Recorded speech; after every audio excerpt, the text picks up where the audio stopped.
Holder ng ating mobile pagka usually nag-GPS tayo kasi mahirap naman kung walang holder na tayo in-order sa Amazon na mga car accessories. So, pwedeng pa ganyan siya. Pwede siyang landscape.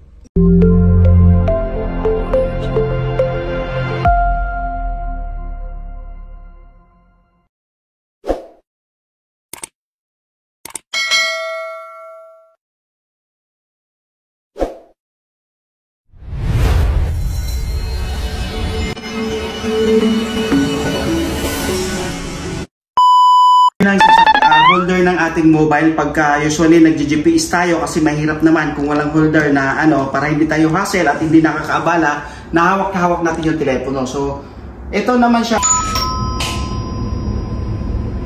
Guys, samahan nyo ako mag-unboxing sa aking car accessories. Tara! Guys, meron tayong in-order sa Amazon na mga car accessories. So i-unboxing natin yung bago kong bili na car accessories ng Amazon. Ngayon guys, i-unboxing natin yung aking nabili na car accessories para sa aking sasakyan. So titingnan natin.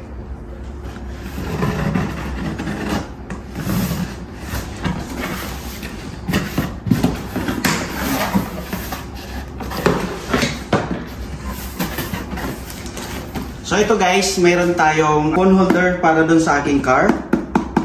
So ititingnan natin yan mamaya dun sa baba kung fit ba yan ng aking sasakyan. Tapos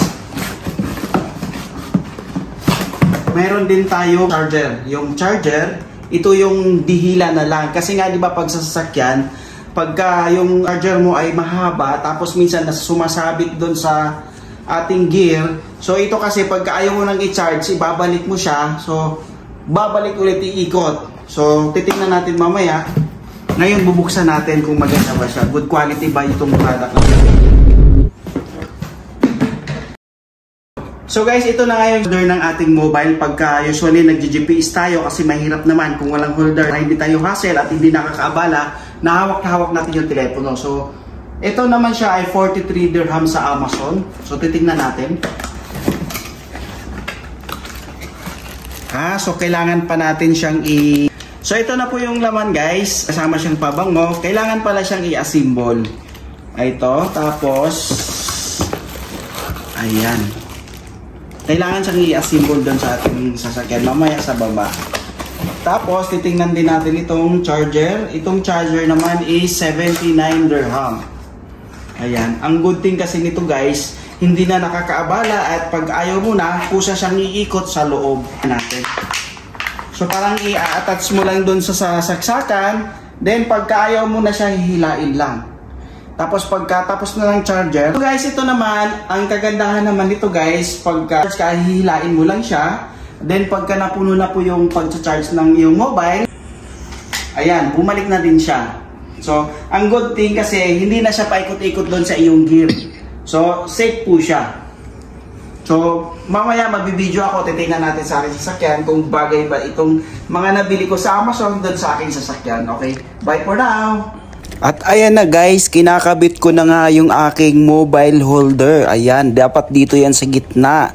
Para hindi hassle at yung hindi mo nahahawakan para iwas aksidente. So pag nasa gitna po yan, hindi mo nahahawakan, titingin-tingin ka na lang sa GPS at nakalagay na sa gitna ang iyong mobile. So habang aking inaayos, ayan, inaayos kong maigi para safe mga idol. Ayan, okay na po. Nagawa ko na mga idol. Ayan, malapit nang matapos. Ngayon, syempre, itatry po natin yan. Diba? Kung kayo mga idol may sasakyan, mahalaga itong gamit para sa ating sasakyan para safe ang ating biyahe. Kung saan man tayo pupunta, kung nag-GPS tayo, hindi na natin kailangan hawak-hawakan yung ating mobile. Guys, ito na po siya, nakabit ko na. Ayan. Okay. Ayan guys. Ayan, ito yung mobile ko. Ayan. So pwede siyang paganyan. Pwedeng paganyan siya. Pwede siyang landscape. Ayan, landscape. Then pwede rin siyang portrait. Ayan guys, pwede rin siyang... So ito naman guys yung kanyang portrait. Yan. Di ba? At saka matibay siya. Hindi siya basta-basta nalalaglag. Guys, ayan guys, naikabit ko na po siya. So, ayan. Pagka yung sa iPhone, ayan, hilain lang siya. At ito naman yung sa Samsung Type-C. Ayan. Tapos ito naman. Maraming salamat sa panonood at huwag kalimutang mag-follow. Thank you. Guys, if you're new to this channel, don't forget to subscribe, like, share my videos and click the bell button, so that you're updated for my latest videos. Thanks for your support. God bless and have a great day.